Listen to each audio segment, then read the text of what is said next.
It's recording. Okay, good. Okay. Okay. All right. This is Grandma Fottz. Hi, YouTubers. This is my good buddy, Dr. Bruce. Hi. I want to celebrate my 7 years this month on YouTube. And by celebrating, I want to invite my good, long-time doctor friend, Dr. Bruce. Yes. He's going to talk to you about some very, very important stuff. So we're going to let him have the show. Okay. Go ahead, Bruce. Thank you, Grandma Fox. It's really a pleasure to be on your YouTube presentations. Okay. They're fantastic. So we've done a couple. So this one's going to be a little bit more serious, but we want to congratulate you on your 7 years in participation, and that you get at least 3 times that amount still. Okay. So keep up the good work, and let's get on with the program here. As you all know, this is Breast Awareness Month, okay? Across the country, October. Everybody's into the pink, okay? Only pink I have today is with my friend Vendetta. He's got a little pink here, pink there. As a matter of fact, I always wondered where the pink came from. And I remember in the 60s, or the 50s, really, they had Falcons and Fords that were pink. And it was an acronym, synonym, or whatever, euphemism that they called it titty pink. So I wonder if that's where this pink comes into, because we got what black Afro Americans, we got Asians, we got Native Americans, we got all kinds of people that are not pink. But anyway, here's to the pink brigade. Okay, number one, breast cancer is very prevalent in our society. Back when I was growing up, there was, back in the 60s, you'd hear maybe one a year. Now you hear one a week. Okay, that is rampant in our society. So there's got to be some factors involved in this. How much different lifestyle do we have since the 60s, okay, or the 50s, really?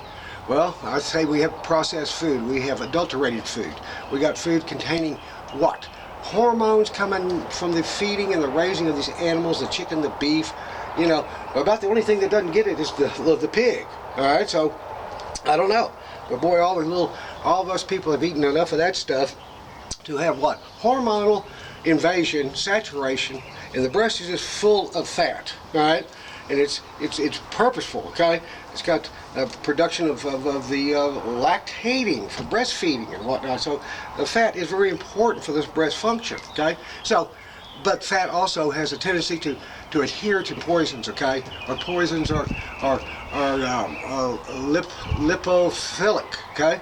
They love lipids, they love fat. So any carcinogens, chemicals in the food, the water, the air, the clothing, can attract a lot of carcinogenic chemicals to the breast, let alone the hormone thing, which we see today in, oh golly, I'm 65 years old. When I was in the junior high, 7th, 8th grade, okay, the women there, okay, or the girls, okay, they were all flat chested, okay, and we go, wow, we thought, matter of fact, they were participating as really as a male friend, okay. There wasn't really any sexual appealing type stuff and whatnot, and they were, they didn't get breast development until later.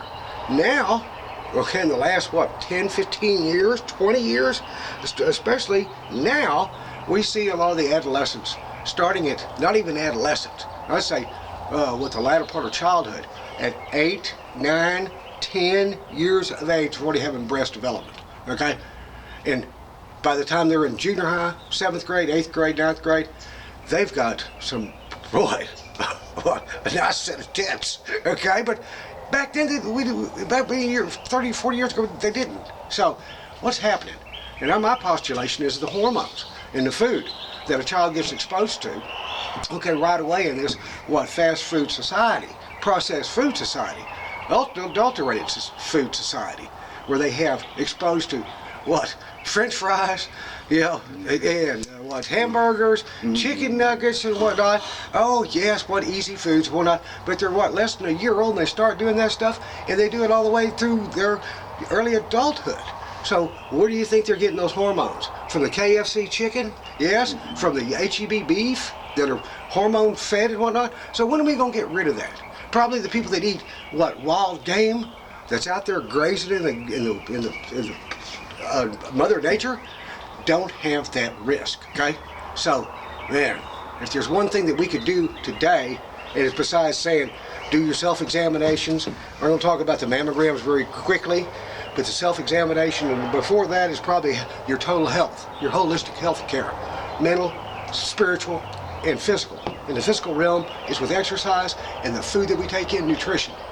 So, if there's one factor that I think we're missing in this society, okay, and all this hoopla about, breast awareness, okay, donate this, get this. I'm saying no. It goes down to how you raise your children, okay, and that means whether they're in the womb, in the uterus, before they're born, and right after they're born. We're giving them breast, which is supposed to prevent breast cancer in a kid, and cancer in a kid, and breast cancer in a woman if she breastfeeds. So that should be mandatory. Mandatory that they get the best nutrition. There's no processed food in their diet, okay? There's no hormone-laden food. As a matter of fact, if you look at the people that are already doing this, their children don't have the early breast development. So, again, you want your child to be at high risk of all kinds of cancer, go ahead and feed them processed food, fast foods. I'm talking about many factors on that. How we live as a family, how we provide the food that we, as a family unit, okay, which allays problems. And we don't do that now. It's this. Here's your kid. You're watching TV. Here's your pizza. Here's your chicken wings, and it's not good. And so that's why I think we're seeing such a high incidence of cancer. So if there's any emphasis on breast awareness month or year or in your lifetime, it's prevention. Okay. I love the screening, I love that, and we're trying to tell women to do that, but sheesh, teach your kids how to check their breast, for the rest of their life. And some women still don't know how to do that, okay? And to put them on the best diet, the best exercise, the vitamins, the appropriate rest, not staying up to 3 o'clock at night. Get them to be humble to a higher spirit too, which we're lacking in this society. So, I want to thank grandmafottz for letting me doing this. But we're going to talk about a little bit the mammograms too. Mammograms, I think, are probably deleterious, harmful. They do find some information about cancer, but if done on such a massive screening deal, and they're saying do it every year after 40 years of age, I wonder if what causative effect the mammograms, which is X-ray exposure to the breast, is in lengthening, causing this cancer explosion. So, and the compression of the breast with the mammogram, where you were taught no trauma to the breast, or you get hit there, you can cause cancer. They're squishing the heck out of the breast with these tests. So what do? We do self-exams. You know every inch of your breast, okay? You do the prevention, Got it. and you know what's going on. If you want more diagnostic testing, the thermography, okay? It's a thermogram. It's a heat-sensing deal. There's no radiation exposure to the breast like routine radiographic X-ray mammograms. So that's what I would recommend. Do they have those here? Yeah, they've got them in certain places. They should have it in every hospital and give you the option. But I don't know. That kind of makes me kind of wonder what's the real true, what the meaning of our medical society, okay, and healthcare providers. Are they telling us the best things to do? I don't think so. I've seen a change in medicine for so many years.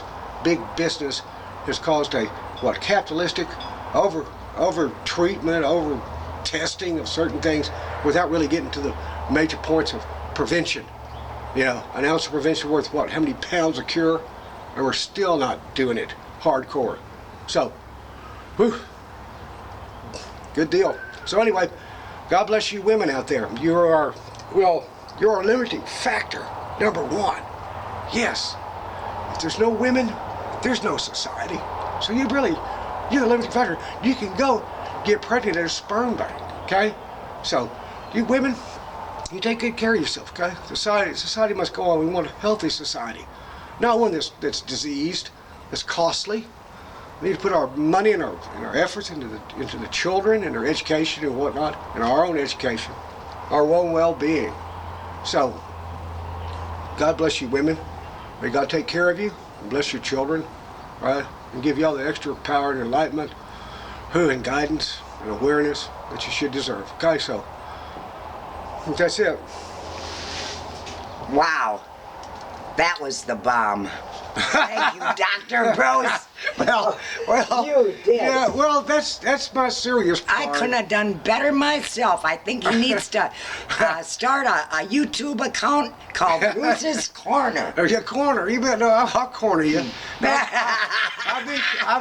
I've been cornered. Okay. You know, Tony. That's another story. Well, yeah, with the blessing deal. Yeah. And that's not corner. That's not a square. That's a circle. Thank you, YouTubers. Yeah. Okay.